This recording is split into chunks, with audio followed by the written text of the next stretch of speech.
అందరికీ నమస్కారం అండి. ఇవాళ మన వీడియో మూంగ్ దాల్ కందిపప్పు వేసి కర్రీ చేస్తానండి. ఇవి నేను ముందు రోజు నానబెట్టుకున్నానండి.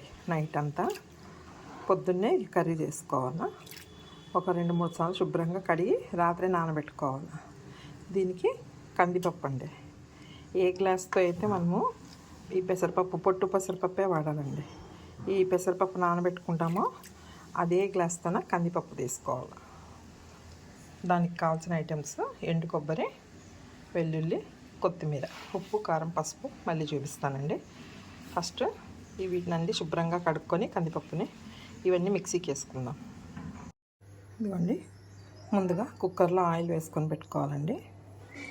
ఇవి కడిగి పెట్టుకున్న పొట్టు పెసలు, కందిపప్పు, ఉప్పు, కారము, పసుపు, ధనియాల పొడి. ఇప్పుడు ఆయిల్ కాగిపోయిందండి. ఇందులో కొంచెం ఫస్ట్ మెంతి కూర వేసుకోవాలండి. ఆవాలు జీలకర్ర ఏం వేయదు. ఇప్పుడు కడిగి పెట్టుకున్న కందిపప్పు,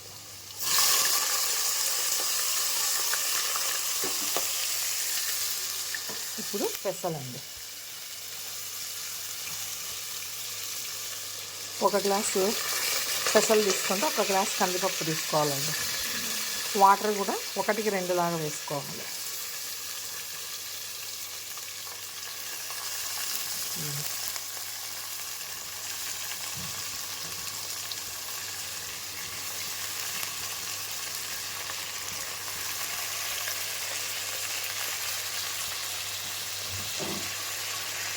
ఒకసారి కలుపుకుందాము.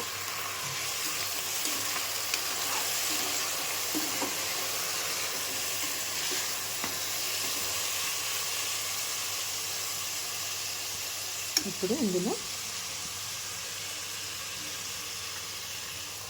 ఉప్పు, కారం, పసుపు, ధనియాల పొడి,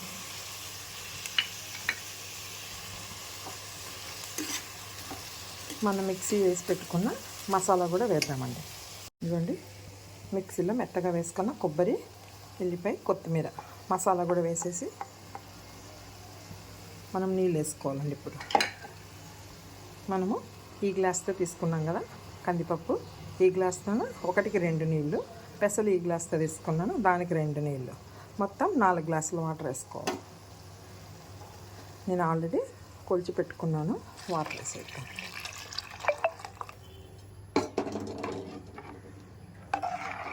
అంతేనండి. కుక్కర్ ఒక 3 విజిల్స్ చాలండి. మరి 4-5 వేడిస్తే మెత్తగా అవుతుంది, కర్రీ బాగుండదు. ఈ కర్రీ పూరి చపాతీకి చాలా టేస్ట్గా ఉంటుంది. ఒకసారి ట్రై చేయండి. కుక్కర్ మూత పెట్టేస్తాను. ఇప్పుడు మనము పూరి చేసుకుందామండి. ఇది గోధుమ పిండి. ఇందులో నేను ఆల్రెడీ ఉప్పు, ఆయిల్ వేసినాను. ఇది ఓలిగి రవ్వ అండి. కొద్దిగా దీనికి సరిపడంత వేసుకొని మనము చపాతీ పిండి తడుపుకున్నట్టుగా తడుపుకోవాలి. కొద్దిగా షుగర్ అండి, చాలా కొద్దిగా, అదిగోండి, వేసుకొని పూరి పిండి తడుపుకోవాలండి. ఈ ఓలిగి రవ్వ, ఈ గోధుమ పిండి మిక్స్ చేస్తే పూరీలు చాలా బాగుంటాయండి. బాగా మెత్తగా స్మూత్గా వస్తూ బాగా పొంగుతాయండి. పిండి మరీ నీళ్ళగా తడుపుకోకూడదు, మరీ గట్టిగా తడుపుకోకూడదు, మీడియంగా చేసుకోవాలి. రండి, ఇదిగోండి, నేను రవ్వ తీసుకున్నాను కొద్దిగా అండి. ఇక్కడ కనిపిస్తుంది చూడు, ఈ కొంచెం మాత్రమే రవ్వ తీసుకున్నాను. ఇప్పుడు ఈ 2 మిక్స్ చేసి కలుపుకొనేసి నీళ్ళు వేసుకొని పూరి పిండి పిసుకుందాం. మనము పూరి పిండి ఎప్పుడే కానీ 1 గంట ముందు తడపకూడదండి.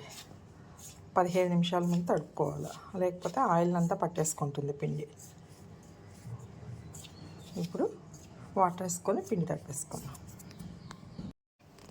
ఇదిగోండి, పూరి పిండి తడిపేసి కొద్దిగా ఆయిల్ అంతా అప్లై చేసుకొని మూత పెట్టి పెట్టుకుందామండి. ఒక 15 మినిట్స్ తర్వాత పూరి చేసుకుందాం. కుక్కర్ 3 విజిల్స్ వచ్చిందండి. స్టీమ్ అంతా పోయింది. ఓపెన్ చేసుకుందాం. ఇప్పుడు మనము ఇదిగోండి కర్రీ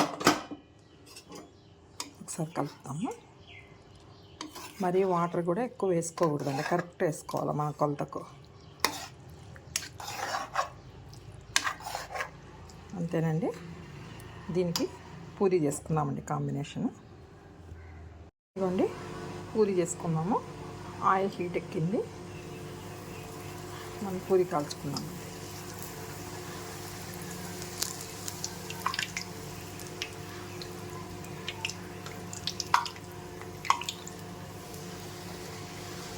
ఇప్పుడు పూరి ఇట్లనే ఉంటుందండి, లోపలికి అనిగిపోయినట్టుగా అట్లా అంతా అవ్వదు. పైన షైనింగ్ కనిపిస్తాను చూడండి. కొద్దిగా షుగర్ వేసినందుకు అట్లా పూరి మీద షైనింగ్ లాగా అనిపిస్తుందండి. కొద్దిగా అంటే చాలా కొంచెం వేసుకోండి.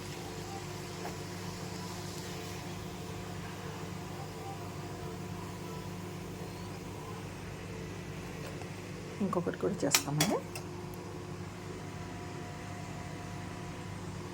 ఇదిగోండి,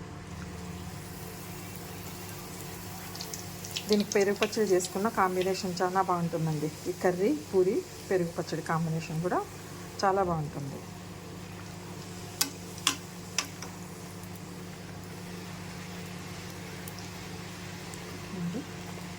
ఎంత బాగా వస్తుంది పూరీలు. కొద్దిగా ఓలీర వేసుకుంటే ఇట్లా వస్తాయండి.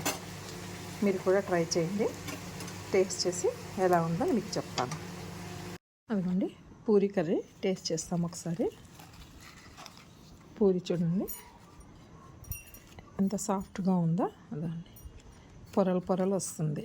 కొద్దిగా ఓలిగిర వేసుకున్నందుకు మనకు ఇట్లా వస్తుందండి. టేస్ట్ కూడా చాలా బాగుంటుంది. చూడండి 2 పొరలు వస్తాయి మనకు, చాలా బాగుంటుందండి. ఒకసారి టేస్ట్ చేస్తాము.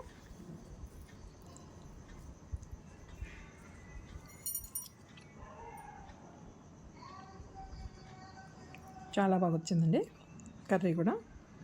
మీకు ఈ వీడియో నచ్చిందని అనుకుంటున్నాను. నచ్చితే లైక్ చేయండి, షేర్ చేయండి, సబ్స్క్రైబ్ చేసుకోండి. Thank you.